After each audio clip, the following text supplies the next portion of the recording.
Hey, overcomers. I hope you're all having an amazing day. I'm Dara Marie. I'm your favorite mindset teacher, and this is Being Overcomer, where you are inspired and empowered to walk by faith and use the gift of imagination to create the life you desire. Overcomers, today's message is you can have it all. And using the subconscious mind to create your best life, because you can truly have it all. I truly believe that. You are here and you were created to live an abundant life, and that is according to John 10:10. The Bible says the thief comes to steal, kill, and destroy, but I have come that you might live life more abundantly. But the key is getting your mindset right. The key is getting on top of your thoughts. The key is learning how to discipline your thoughts and learning how to keep your attention on the things that you want to create in your life. So I want to read to you from The Power of Your Subconscious Mind by Joseph Murphy. If you are new here, overcomers, and you're new to this channel, you're going to hear a lot of Bible scriptures, as well as books from Neville Goddard, who I absolutely love. He's like one of my favorite authors, as well as Joseph Murphy. Okay? Because once you get on top of your mind, everything can come to you. This is why the Bible says to be ye transformed by the renewing of your mind. Once you are transformed, once you are changed in your mind, your outer world changes. So I want to read to you from this section on prayer, and basically what Joseph Murphy says prayer is. Prayer is the formulation of an idea concerning something we wish to accomplish. Prayer is the soul's sincere desire. Your desire is your prayer. It comes out of your deepest needs, and it reveals the things you want in life. Blessed are they that hunger and thirst after righteousness, for they shall be filled. That is really prayer. Life's hunger and thirst for peace, harmony, health, joy, and all the other blessings of life. Your subconscious will accept your blueprint. If you were building a new home for yourself and family, you know that you would be intensely interested in regard to the blueprint for your home. You would see to it that the builders conform to the blueprint. You would watch the material and select only the best wood, steel, in fact, the best of everything. What about your mental home and your mental blueprint for happiness and abundance? All your experiences and everything that enters into your life depend upon the nature of the mental building blocks which you use in the construction of your mental home. If your blueprint is full of patterns, mental patterns of fear, worry, anxiety, or lack, and if you are despondent, doubtful, and cynical, then the texture of the mental material you are weaving into your mind will come forth as more toil, care, tension, anxiety, and limitation of all kinds. The most fundamental and the most far-reaching activity in life is that which you build into your mentality every waking hour. Your word is silent and invisible. Nevertheless, it is real. I want to read that last sentence again, or those last two sentences.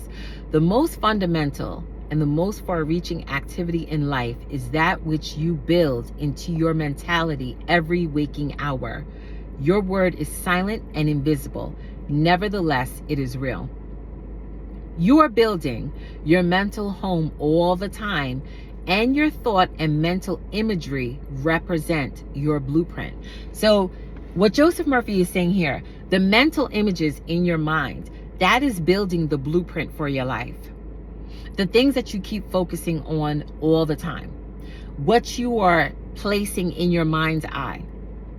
This is why daily I encourage you to visualize. I encourage you to write. I'm a big writer. I love writing. I love journaling, like journaling out my vision, because Your mind, especially your subconscious mind, as Joseph Murphy says, it takes you at your word. It doesn't differentiate between what is happening right now or what will happen. It doesn't like judge you and say, oh, you're not worthy of that vision. You're not worthy of that thing that you desire, or your vision is too grand, or that can't happen for you. Okay? We oftentimes place limitations on ourselves.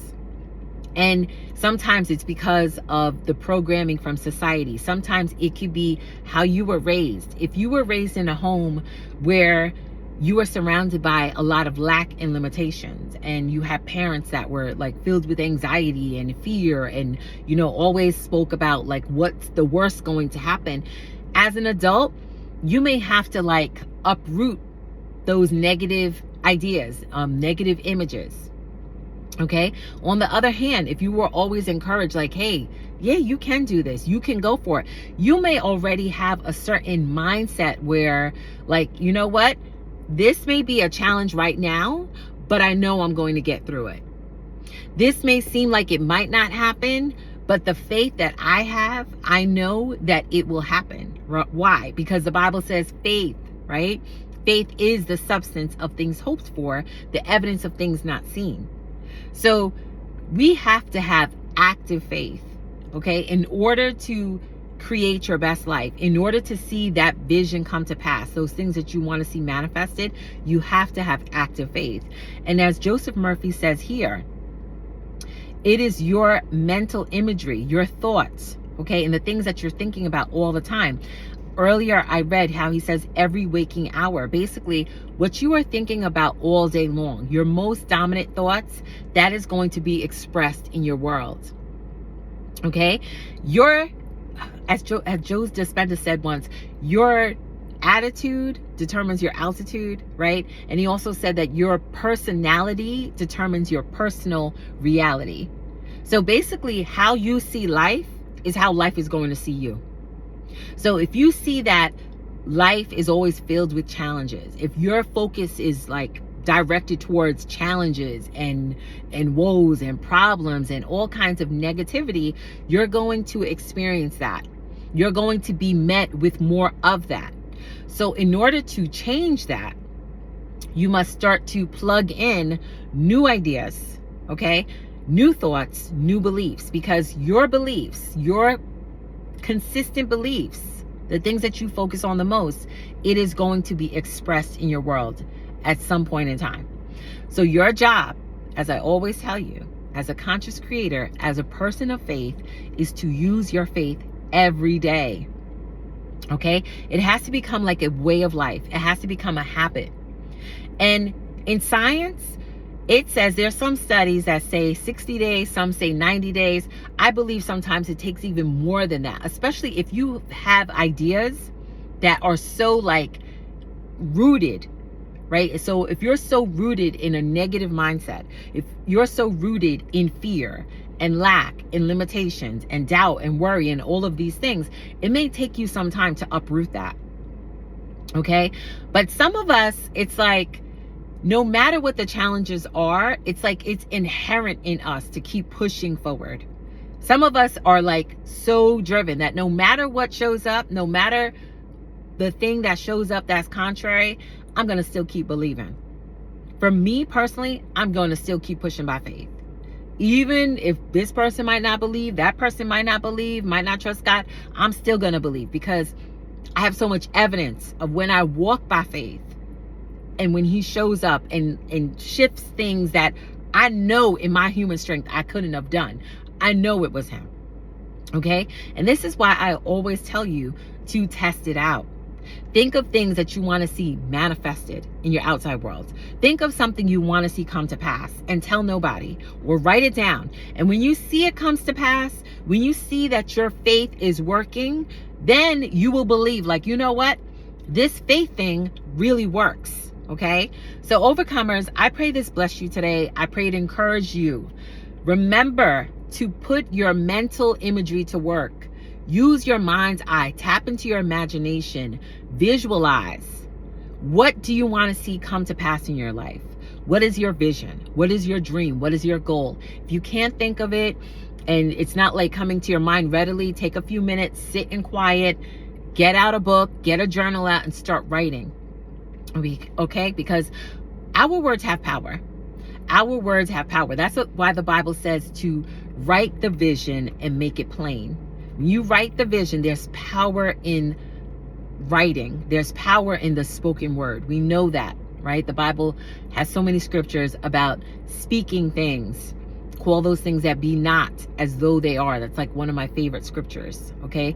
Romans 4:17. We are to call those things that be not. Too often, we keep ourselves in certain states, I believe, longer than we should because we keep calling things as they are rather than how we would want them to be. You're here to live an amazing life, okay, overcomers? And a few things I wrote down, and I noticed this video is getting kind of long, but there's a few things that I wanted to write down just to share with you. Understand this, that you have the capacity for more.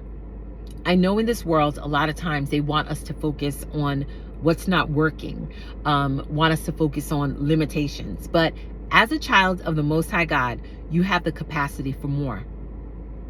The next thing, I want you to allow your vision to drive you. Allow your vision to be the thing that is going to push you forward, that's going to propel you forward.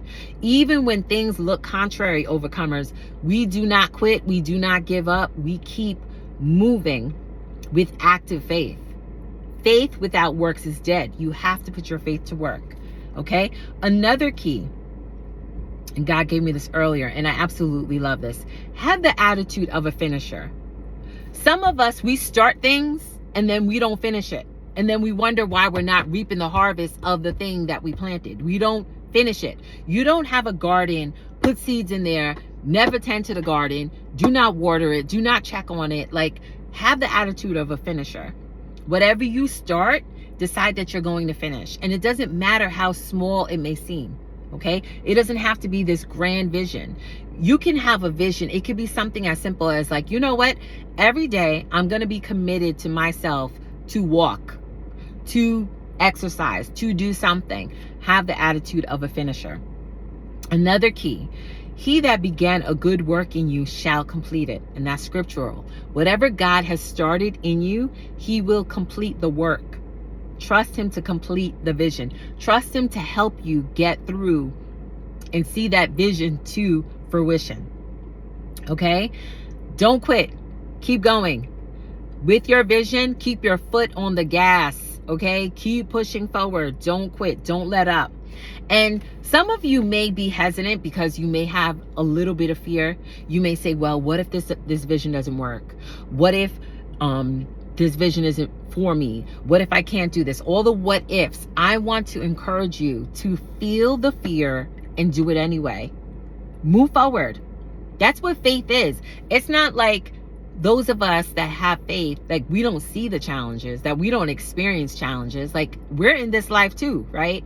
There are always going to be challenges. There are always going to be situations that are going to come up to maybe try to stop you or discourage you from pushing forward. But your job as a conscious creator, as a person of faith, is to keep moving forward regardless. Okay, overcomers, I want to encourage you to have the attitude of a finisher. Don't quit and move forward in faith. So, overcomers, I pray this bless you today. I pray it encourage you. I hope you feel inspired. I thank you so much for being here. Thank you to the new people that have been joining the community. I love this community so much. I pray you have an awesome and blessed day. Always be an overcomer.